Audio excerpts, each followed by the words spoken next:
तो last video से हमने हमारा जो चैप्टर नंबर 5 है क्लास 9 ज्योग्राफी का वो स्टार्ट किया था और उसमें हमने पढ़ा था कि किस तरीके से इंडिया में इतनी ज़्यादा डाइवर्सिटी पाई जाती है, बहुत अलग अलग तरीके के plants, animals, birds, aquatic animals. तो सारी जो चीज़ें हैं वो बहुत ही ज़्यादा अलग अलग तरीके की पाई जाती हैं। अब हमने लास्ट में ये देखा था कि भाई आखिरकार इतनी डाइवर्सिटी जो है वो क्यों है। अगर हम कह रहे हैं कि हर जगह पे अलग अलग तरीके के प्लांट्स एनिमल्स पाए जाते हैं, इतने हजारों तरीके के जो स्पीशीज हैं, चाहे वो प्लांट्स के हों, एनिमल्स के हों, बर्ड्स के हों, फिशेस के हों, इतने सारे अलग अलग तरीके के स्पीशीज क्यों पाए जाते हैं, इतनी वैरायटी क्यों है। तो उसका जो रीज़न है, जो फैक्टर्स पे ये चीज़ें डिपेंड करती हैं, वो हम इस वीडियो से स्टार्ट करेंगे। तो जो रीजंस हैं या यूं कहें जो फैक्टर्स हैं, उनको हमने मोटे मोटे तौर पे दो कैटेगरीज में बांटा हुआ है। पहला जो फैक्टर है वो है रिलीफ फीचर्स का और दूसरा जो है वो है क्लाइमेट्स का।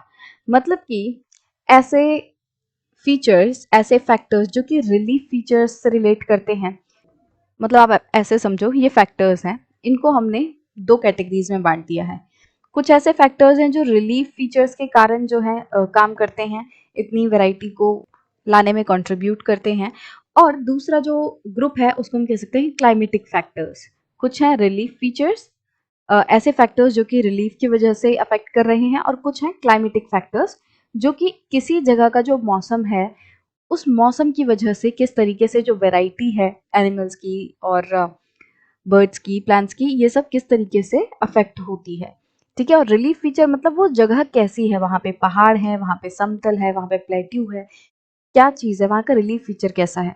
तो ये दो ग्रुप्स में हम फैक्टर्स को पढ़ेंगे। तो हम स्टार्ट करते हैं अपने पहले ग्रुप के साथ जो कि है रिलीफ का।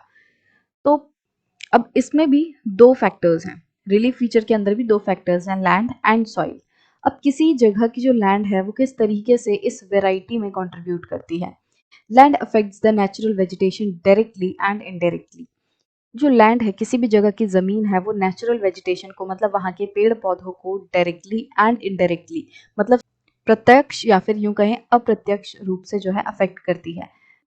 Do you expect the same type of vegetation in mountains, plateau and plain areas or in dry and wet regions? अब आप खुद ही सोचो, क्या आपको लगता है कि पहाड़ों पे, प्लेट्यूज पे, प्लेन्स में, कोस्टल एरियाज के पास ऐसे इलाके जो कि बहुत ही गीले रहते हैं या फिर ऐसे इलाके जो कि बहुत ही ज़्यादा सूखे रहते हैं, क्या इन सभी इलाकों में सेम तरीके के पेड़ पौधे आपको मिलेंगे?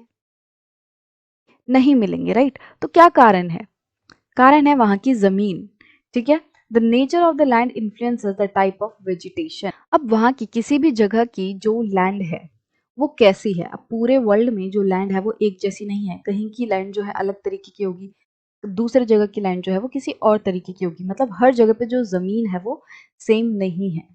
कोई ऐसी ज़मीनें होती हैं जो कि बहुत ही ज़्यादा फर्टाइल होती हैं, कुछ ऐसी ज़मीनें होती हैं जो जिनमें फर्टिलिटी इतनी ज़्यादा नहीं होती है। तो जो फर्टाइल लेवल है, मतलब ऐसी ज़मीनें जो कि काफ़ी फर्टाइल होती हैं, उनको नॉर्मली एग्रीकल्चर के लिए रखा जाता है, खेती-बाड़ी के लिए रखा जाता है।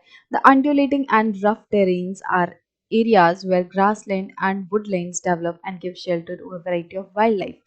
वहीं पे कुछ ऐसे टेरेन्स होते हैं जो कि अनड्यूलेटेड होते हैं, मतलब कि जो ऊबड़-खाबड़ इस तरीके से ज़मीन जहाँ पे होती है, तो ऐसी ज़मीनों पे खेती जो है वो आसानी से नहीं होती। तो क्या होता है कि ऐसे टेरेन जो कि बहुत ही ज़्यादा अनड्यूलेटेड है या फिर जो रफ़ है, मतलब ऊबड़-खाबड़ है, तो ऐसी जगहों पे क्या होता है कि बड़े-बड़े ग्रासलैंड्स, मतलब ये घास जो हैं, घास वाले मैदान जो हैं, वो उग जाते हैं। बहुत सारी लंबी-लंबी घासें इस एरिया में उग जाती हैं, और वुडलैंड्स मतलब बड़े-बड़े पेड़ वगैरह जो हैं वो क्रिएट हो जाते हैं, और इससे बहुत सारी अलग-अलग तरीके की जो वाइल्ड लाइफ है उसको भी रहने की जगह मिलती है। जब पेड़ बन जाएँगे, जब घास हो जाएँगी, तो उसकी वजह से क्या होगा, जानवरों को भी एक जगह मिल जाएगी रहने के लिए। अब देखो, हम जितने भी फैक्टर्स जो हैं वो पढ़ने वाले हैं, वो एक दूसरे से रिलेटेड हैं।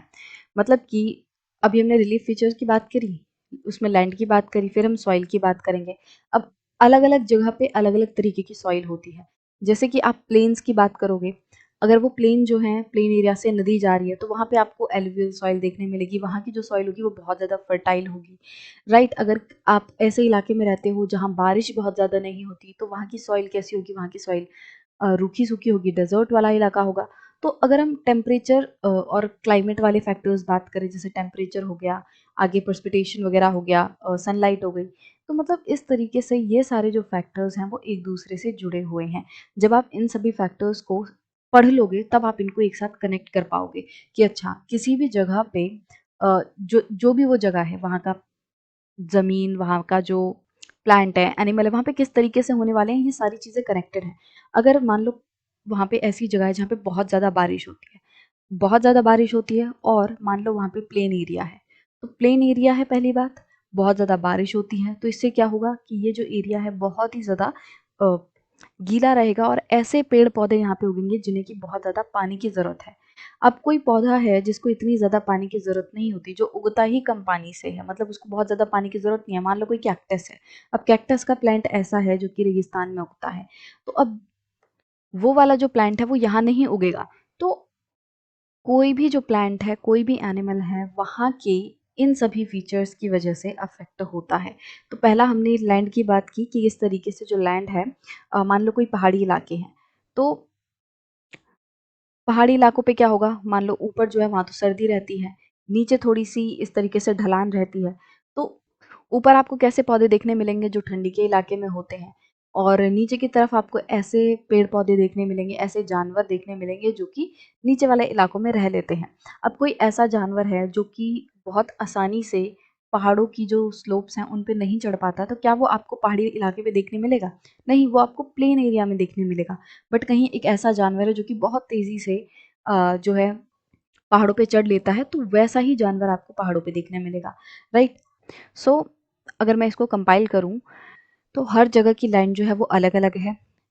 कहीं कैसी लैंड होती है, कहीं पे मान लो बहुत फर्टाइल लैंड है, कहीं पे जो लैंड है इतनी ज़्यादा फर्टाइल नहीं है और कहीं पे मान लो लैंड जो है बहुत ही ऊबड़-खाबड़ है, कहीं पे पहाड़ी इलाका है तो वहाँ पे लैंड एकदम ऐसे स्लोप वाली होगी। तो ये सारी चीज़ें जो हैं वहाँ के एनिमल्स, वहाँ के जो वेजिटेशन है उन सबको अफ़ेक्ट करेगी। अब नेक्स्ट वीडियो में हम जो हमारा नेक्स्ट फैक्टर है रिलीफ फीचर्स के अंदर, वो हम डिस्कस करेंगे जो कि है सॉइल।